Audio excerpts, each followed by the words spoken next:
రెండు పక్షాల నాయకులు వేదిక ముంభాగంలో కూర్చుండేట్ల తల్లి గారు అన్న తమ్ముళ్ళు ఏమింగా 2 దినాలు బాకీ ఉడిసింది.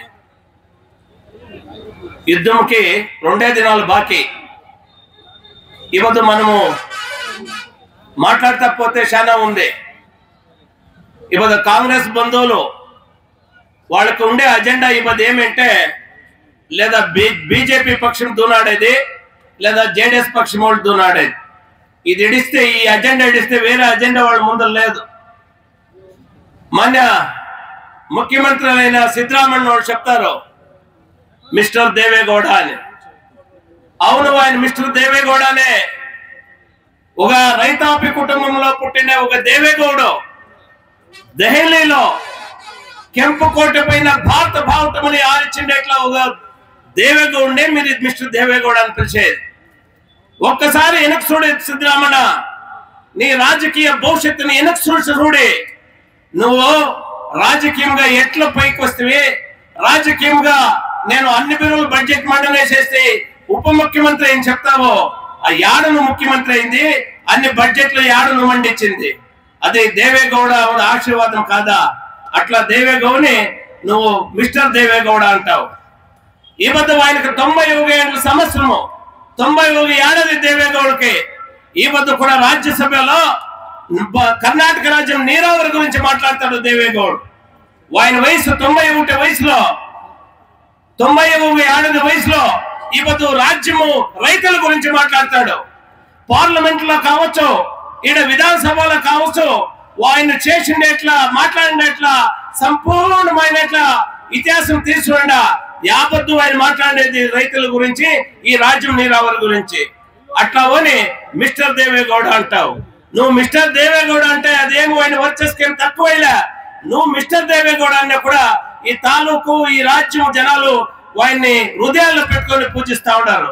దయపెట్టి మాట్లాడేటప్పుడు మీరు మేము ఎట్లకే వస్తే ఏం చేస్తే ఇన్నలైన మనసులో పెట్టుకొని మనం మాట్లాడాలి సిద్ధరామయ్య వాళ్ళు. ఆమెకి కాంగ్రెస్ బంధువులు చెప్తారు సంవిధానంని బీజేపీ వాళ్ళు, సంవిధానం ఆశయాల్ని బీజేపీ వాళ్ళు జేడీఎస్ వాళ్ళు గాలి కూరేసినారు. ఆ సంవిధానం ఆశయాలను ఎవరన్నా నిలబెట్టినారంటే అది కాంగ్రెస్ వాళ్ళని చెప్తారు.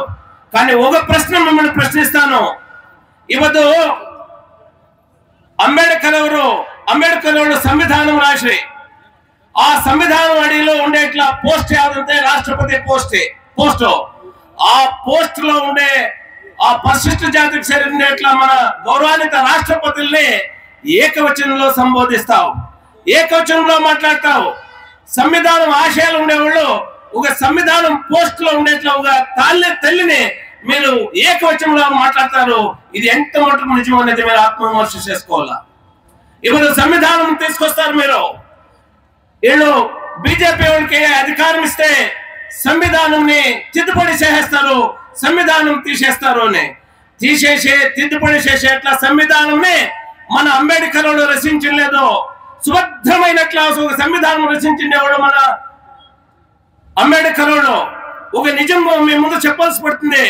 ఒక కాలంలో బ్రిటిష్ వాళ్ళు చెప్పి ఏమిటి వీళ్ళు స్వాతంత్రము పొడిసేస్తా ఉన్నారు భారతదేశం వాళ్ళు, వీళ్ళకి ఒక సంవిధానం రచించుకునేట్లా యోగిట్లేదు అంటారు మనల్ని.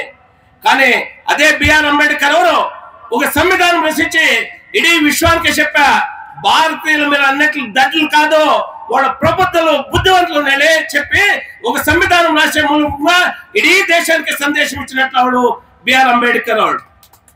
ఈ వద్ద ఆ సంవిధానం తిద్దుబడి గురించి మాట్లాడతారు. కానూన్లు ఏం చెప్తాయి తెలుసునా?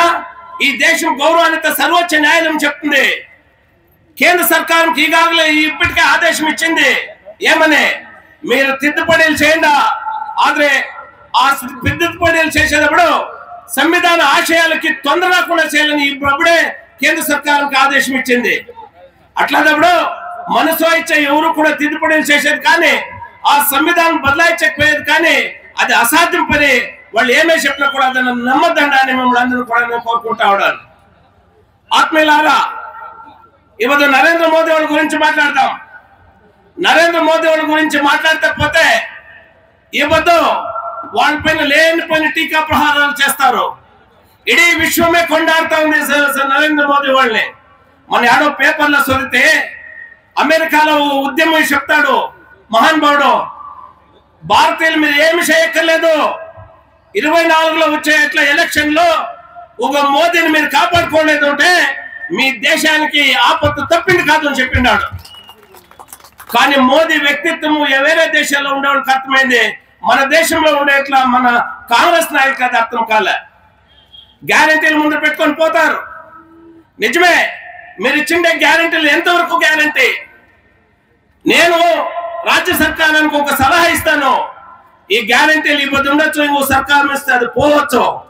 అది కాదు మీరు సేల్స్ ఉండేది. ప్రతి జిల్లా మట్టాల్లో గార్మెంట్స్ ఫ్యాక్టరీలు తీయండి, ఓపెన్ చేయండి, 1000 మంది ఆడబిడ్డల పాపలకి ఉద్యోగాలు వేయండి, అది శాశ్వతంగా వాళ్ళ కుటుంబం సాగుతుంది.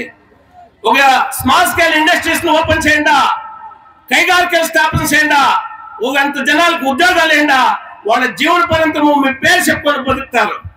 ఇట్లా శాశ్వతమైనట్లా పని చేయకుండా అది యాదో 5 గ్యారంటీలు పెట్టుకొని ఆ గ్యారంటీ ఈ గ్యారంటీ ఎంతవరకు గ్యారంటీ? మనిషికే గ్యారంటీ లేదు, మీరు ఇచ్చిన గ్యారంటీలు ఎంతవరకు గ్యారంటీ ఉంటుంది? దయపెట్టి మీరు అందరూ కూడా మేము కోరుకుంటా ఉన్నాను, ఇవ్వదు తల్లి గారు తండ్రి గారు అందరూ కూడా మీరు ఇప్పుడప్పుడే నిర్ణయం చేసినారు. ఈ సుభద్ర భారతదేశం ఉండాలంటే నరేంద్ర మోదీకి మనము ఓటేలు ఇప్పుడప్పుడే నిర్ధారణ చేసినారు. కాబట్టి మిమ్మల్ని అందరూ కూడా నేను కోరుకునేది, ఇవ్వదు మీరు బూత్లకు పోయినప్పుడు ఏం పువ్వు గుర్తులేదే అని అన్నదండ. పువ్వు గుర్తోళ్ళు మన కుసుమోపళ్ళు ఇద్దరూ చేరి నిలబెట్టిండే మన జాతీయ అభ్యర్థిని. కాబట్టి పువ్వు గుర్తుండేది ఈడ, ఆ పువ్వు గుర్తు మొత్తం ఈ జేడీఎస్ పార్టీ వాళ్ళు ఇద్దరు చేరి నిలిపిండేది ఈ కుసుమోపు గుర్తు. దయపెట్టి మీరు బూత్లకు పోయినప్పుడు కుసుమోపు గుర్తుకి ఓటేలా మీ పల్లెల్లో కూడా ఈ అందరికీ కూడా తెలియ చెప్పాలని కూడా మేము కోరుకొని ఈ ఒక అవకాశం ఇచ్చి నిన్న మీకు అందరికీ కూడా నమస్కరించి నా మాటలు ముగిస్తాం.